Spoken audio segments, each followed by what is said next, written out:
신명기 20장 1절부터 4절까지의 말씀 우리 같이 함께 한 목소리로 같이 함께 봉독하면 좋겠습니다. 함께 읽겠습니다. 내가 나가서 적군과 싸우려 할 때 말과 병거와 백성이 너보다 많음을 볼지라도 그들을 두려워하지 말라. 애굽 땅에서 너를 인도하여 내신 내 하나님 여호와께서 너와 함께 하시느니라.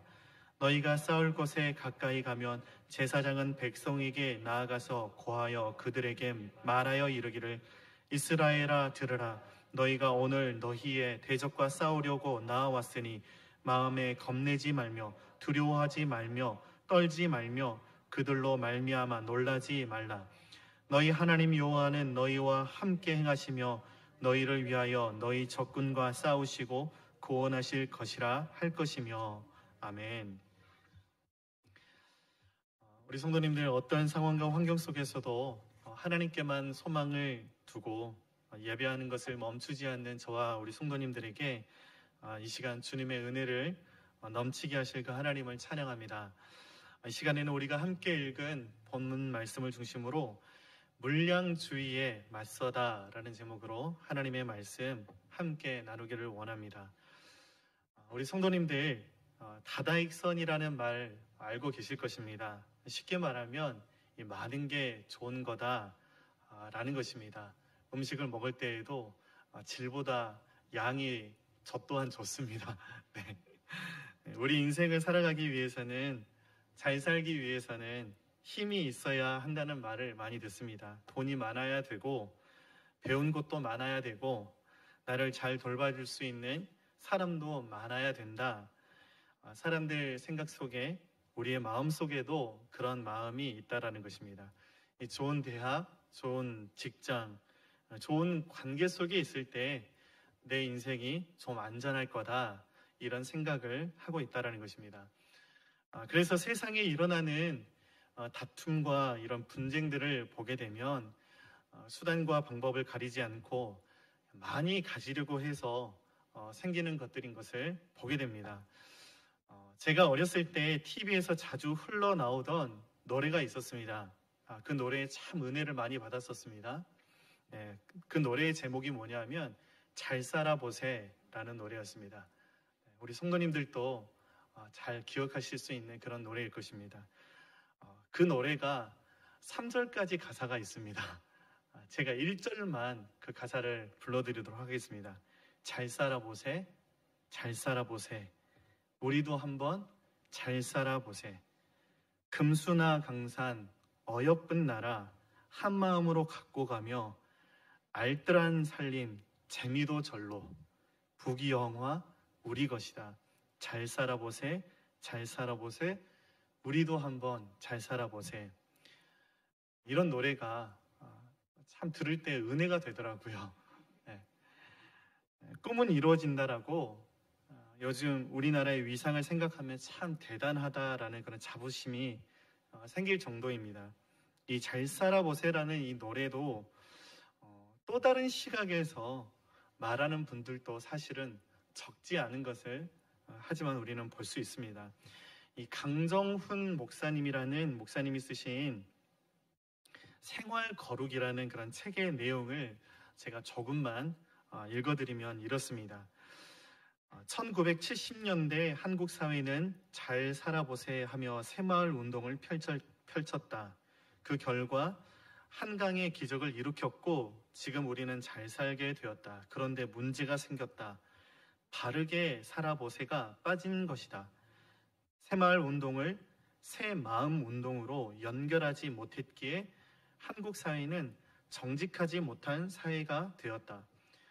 한국 교회도 여기서 벗어나지 못했다.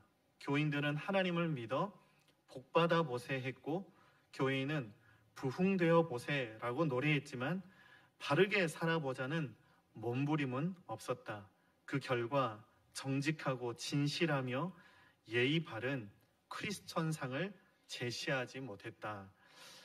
저 참 이 내용을 읽으면서 참 목사님 뼈 때리는 말씀을 하신다라는 그런 생각을 하게 되는 그런 글이었습니다.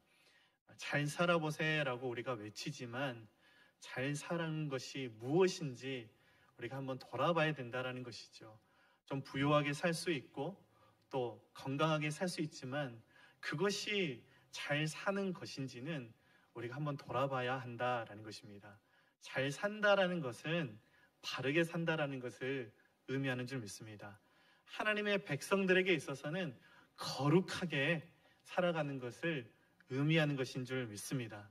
그런 의미에서 우리 성도님들도 잘 사시는 그런 성도님들, 저와 우리 성도님들 꼭 되셨으면 좋겠습니다. 오늘 우리가 읽은 본 말씀은 이스라엘 백성이 가나안 땅에 들어가서 하나님의 백성답게 어떻게 살아가야 할지 이 모세가 유언과 같은 그런 메시지를 이스라엘 백성에게 하고 있는데요. 오늘 읽은 우리 본 말씀은 그 중에서도 아주 작은 부분을 차지하고 있지만 모든 이 신명기의 메시지의 핵심이 되는 메시지인 것 같다라는 그런 생각을 하게 됩니다. 여러분, 그것이 무엇입니까? 가나안 땅에 이스라엘 백성이 들어가게 될 때 그 땅에 많은 수의 백성들을 적으로 만나게 될 텐데 또 그들이 가지고 있는 첨단 무기들을 보게 될 텐데 겁먹지 말아라, 한마디로 쫄지 말아라 라고 말씀하고 있는 것입니다. 여러분, 생각을 한번 해보십시오. 적국과 전쟁을 벌이려고 한다면 먼저 군사력을 키우는 게 상식이지 않겠습니까? 우리는 보병만 가지고 있는데 적국에서 탱크를 가지고 나오면 또 다른 나라에서 탱크를 사오든지 아니면 미사일을 준비해야 되지 않겠습니까? 그래야 여러분 전쟁을 한번 걸어볼 만 하지 않겠습니까? 그런데 오늘 말씀을 보면 그러한 현실적인 대안을 제시하기는커녕 정신무장만 시키고 계시는 것처럼 보인다라는 것입니다.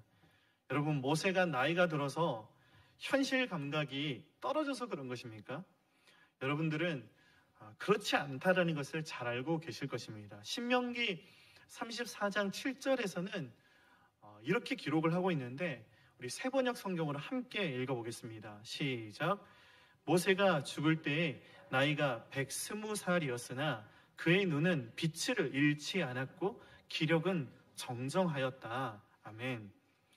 여러분, 이렇게 나이가 120세가 넘는 이 할아버지가 눈의 빛도 잃어버리지 않고 기력도 정정한데 왜 이런 모세가 이렇게 상황에 맞지 않는 이야기를 하고 있습니까?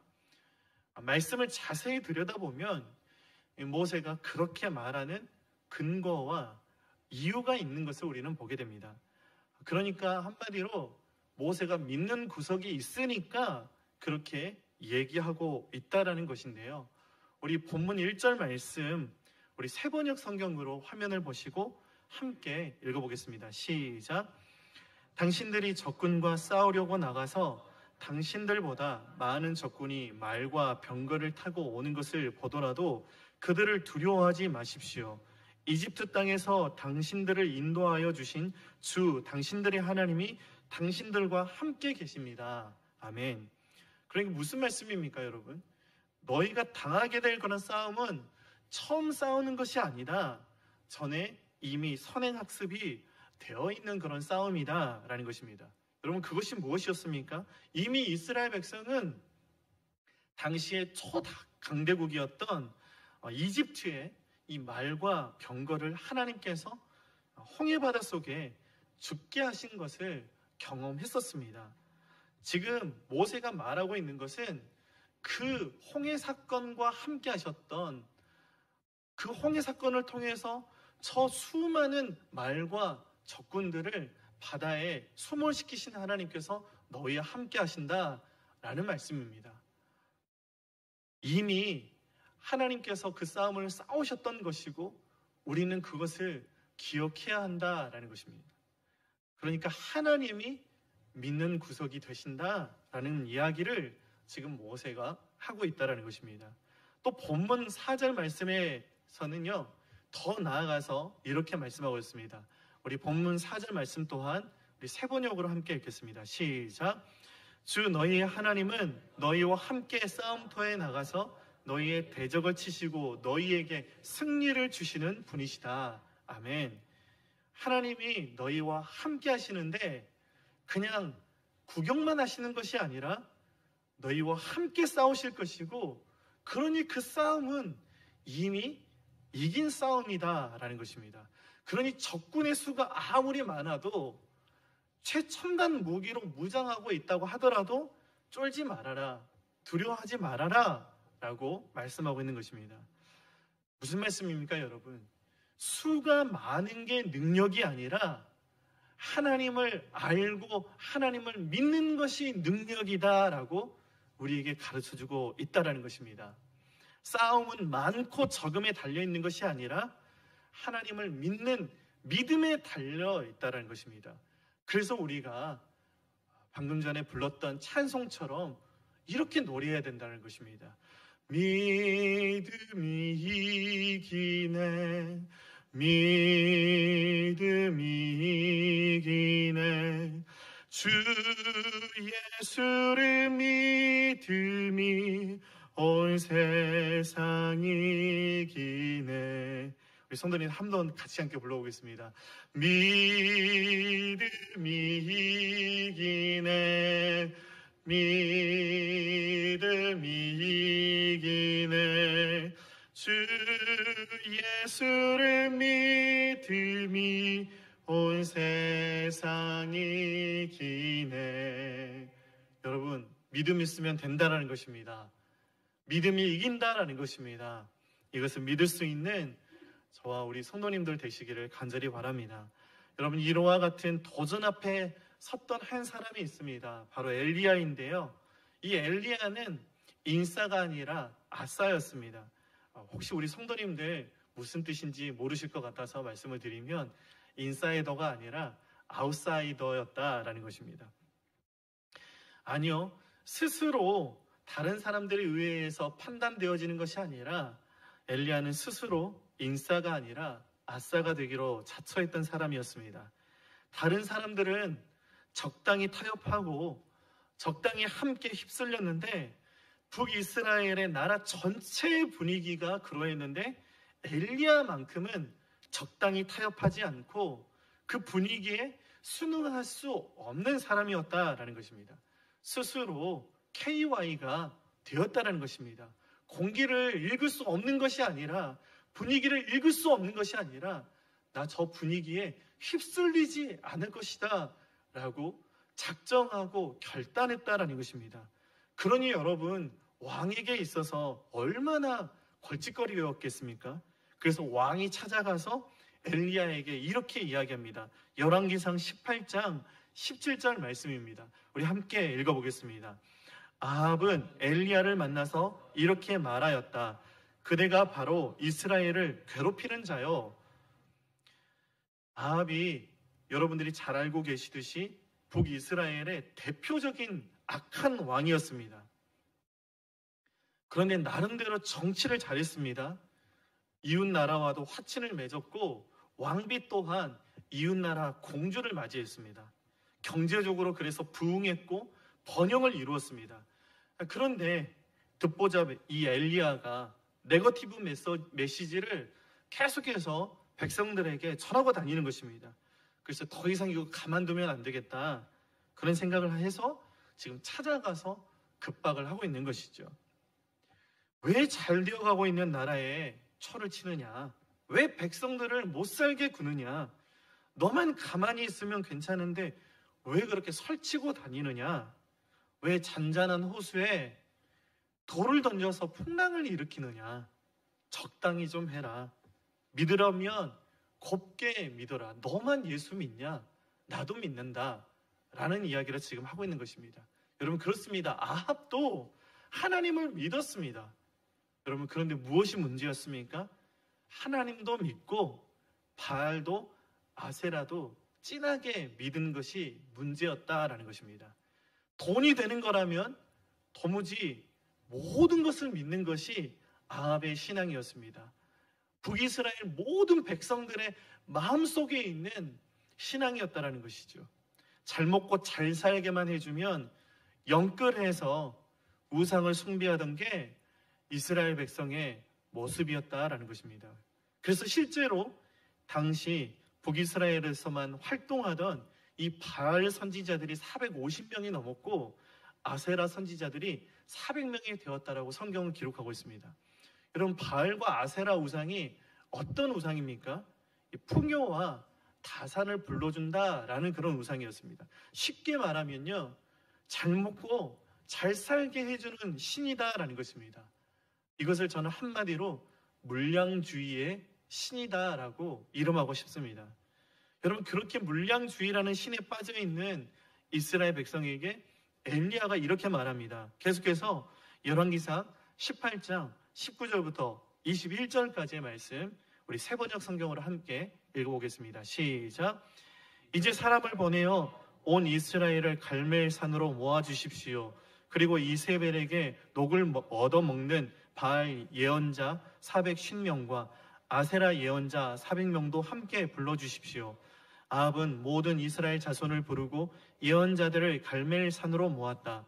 그러자 엘리야가 그 모든 백성 앞에 나서서 이렇게 말하였다. 여러분은 언제까지 양쪽에 다리를 걸치고 머뭇거리고 있을 것입니까? 주님이 하나님이면 주님을 따르고 바알이 하나님이면 그를 따르십시오. 그러나 백성들은 한마디도 그에게 대답하지 못하였다.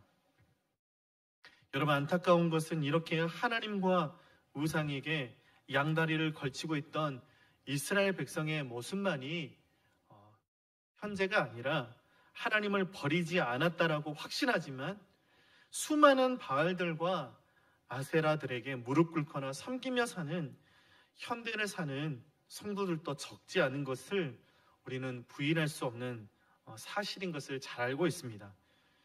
우리의 모습이 그렇지는 않은지 돌아보지 않으면 안 된다라는 것입니다.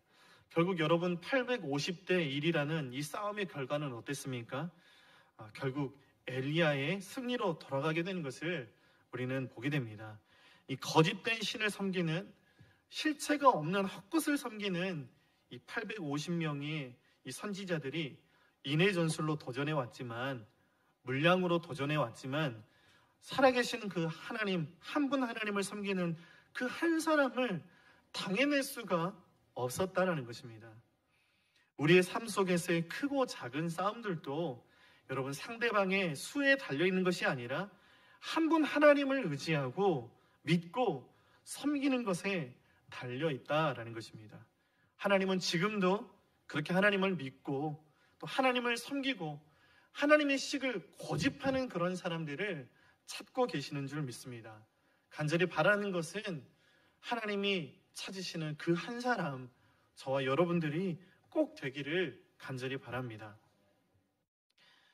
저희 가정에 큰아이 이야기를 좀 하려고 합니다. 네.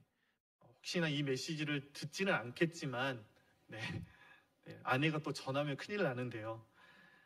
제가 최근에 있었던 일이었는데, 교회 사역을 마치고 집에 가니까 큰아이가 중학교 2학년인데, 여러분 중2, 벌써 좀 살이 떨리시죠? 네. 이 중2 큰애가 아내와 이야기하는 것을 옆에서 제가 잠깐 듣게 되었습니다.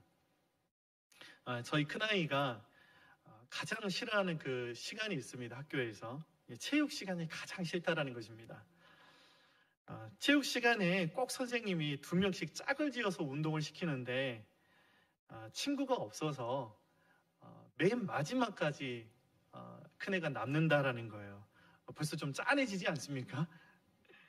마치 그 오징어 게임에서요, 오일남 할아버지가 마지막에 아무도 손 내밀지 않아서 홀로 남아있는 것처럼 저희 딸의 모습이 그러하진 않았을까를 생각을 해보게 됩니다. 그랬을 때 여러분, 제가 뭐라고 우리 딸에게 위로를 해줬겠습니까?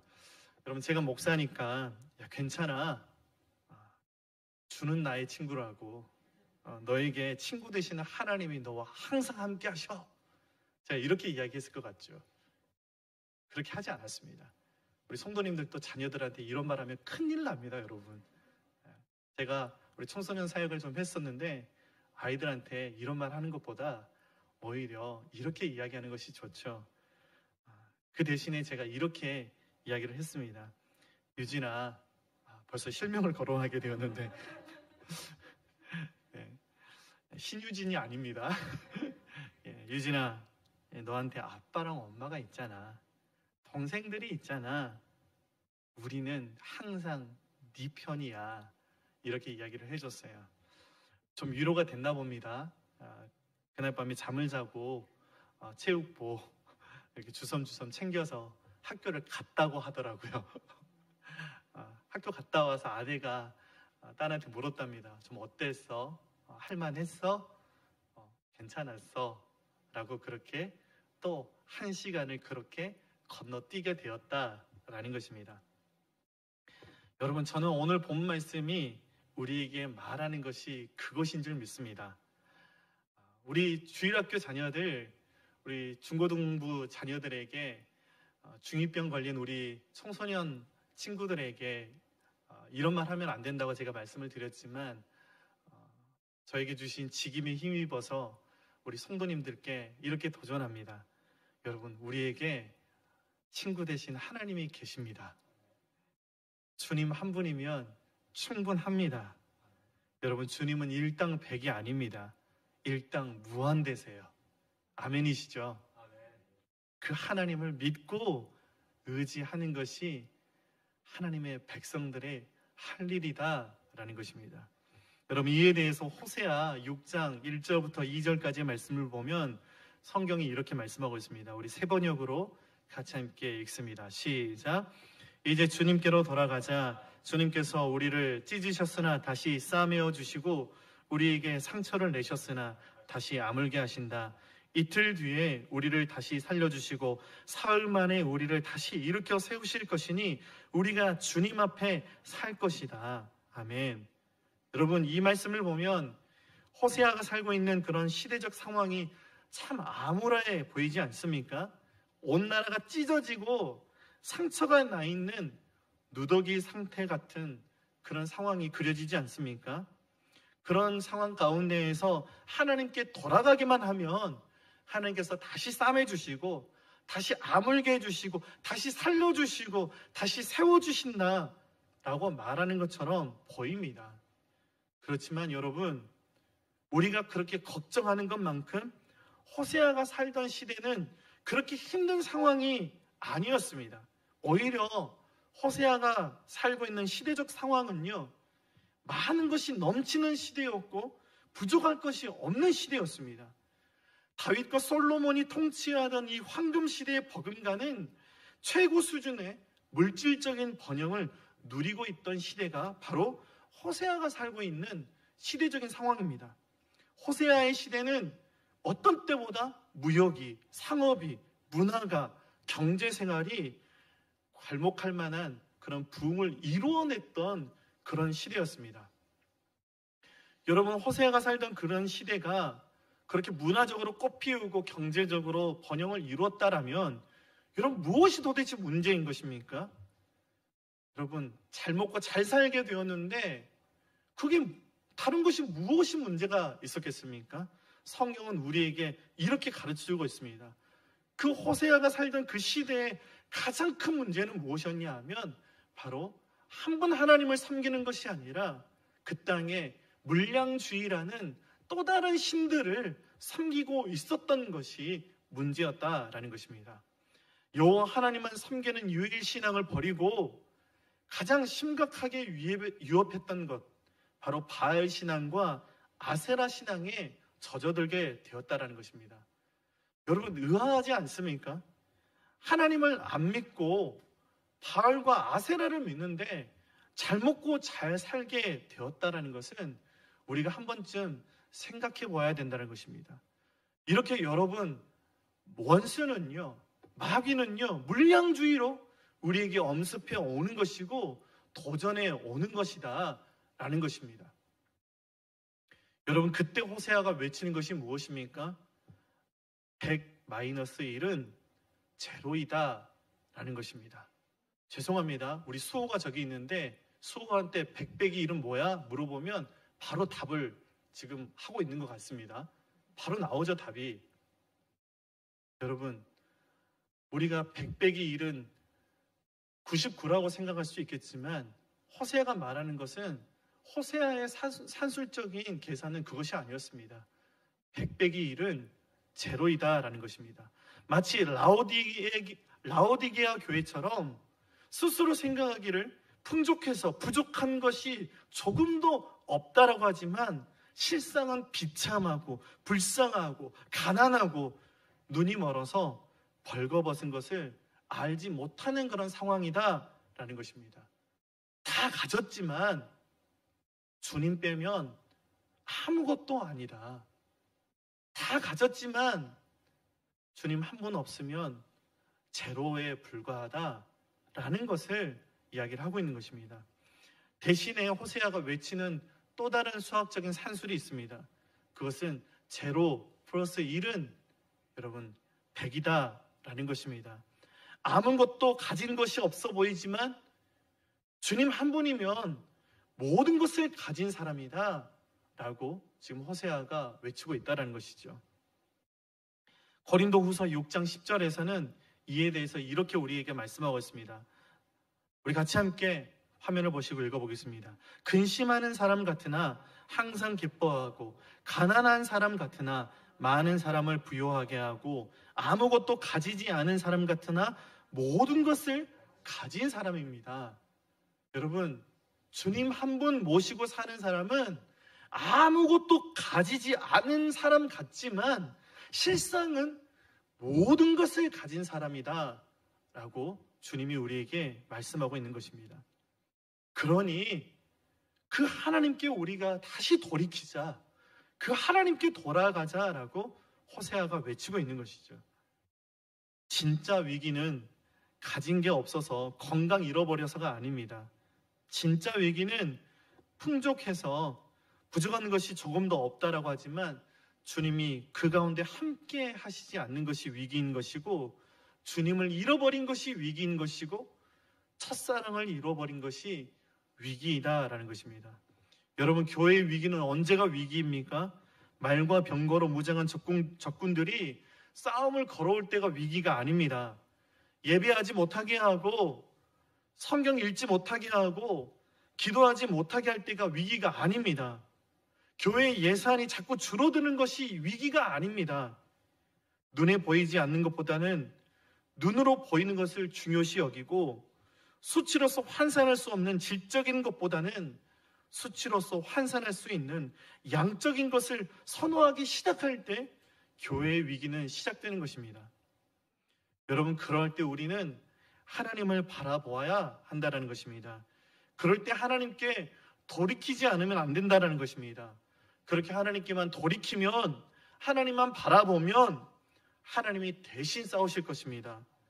하나님이 다시 싸매어 주시고 아물게 해주시고 다시 일으켜 세우실 것입니다. 여러분, 오늘 본 말씀이 우리에게 도전하는 것이 무엇입니까? 물량주의의 세상적인 그런 가치관에 맞서라라는 것입니다.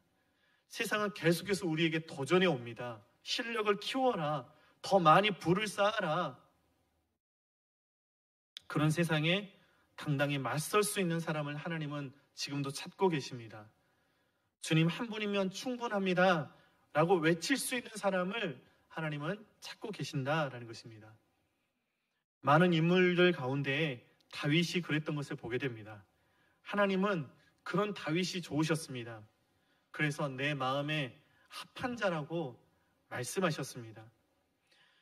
말씀 한 구절을 읽고 말씀을 맺기를 원하는데요, 좀 길지만 우리가 마지막으로 함께 읽어보기를 원합니다. 사무엘상 17장 45절부터 47절까지 우리 세번역 성경을 함께 읽어보겠습니다. 시작. 그러자 다윗이 그 블레셋 사람에게 말하였다. 너는 칼을 차고 창을 메고 투창을 들고 나에게로 나왔으나 나는 내가 모욕하는 이스라엘 군대의 하나님 곧 만군의 주님의 이름을 의지하고 너에게로 나왔다.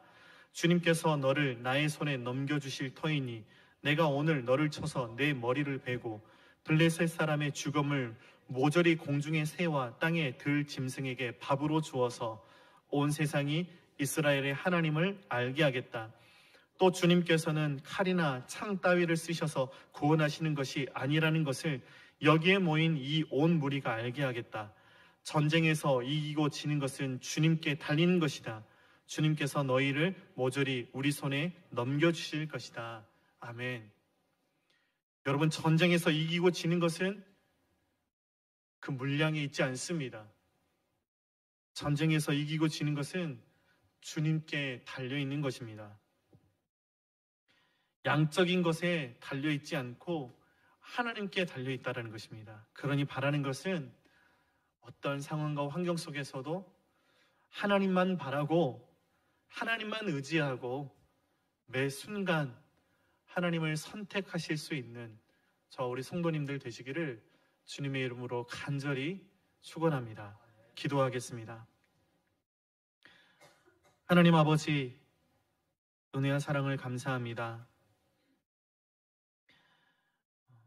세상에서 쓰나미처럼 몰려 들어오는 물량주의에 담대히 맞설 수 있도록 우리에게 믿음을 허락하여 주시옵소서. 한 분 하나님을 믿고 한 분 하나님을 의지하고 매 순간 우리는 하나님을 선택할 수 있도록 우리의 연약한 마음을 도와주시옵소서. 하루에도 수십 번씩 우리는 갈대처럼 흔들리지만 결국에는 하나님만을 선택할 수 있는 우리 모두가 될 수 있도록 우리에게 더 큰 믿음을 허락하여 주시옵소서. 믿음이 이기는 줄 믿습니다. 한 주도 믿음으로 세상과 맞서 싸우며 세상에서 승리하며 그 하나님의 이름을 증거할 수 있는 하나님의 사람들 되게 하여 주시옵소서. 감사드리며 예수 그리스도의 이름으로 기도드립니다. 아멘.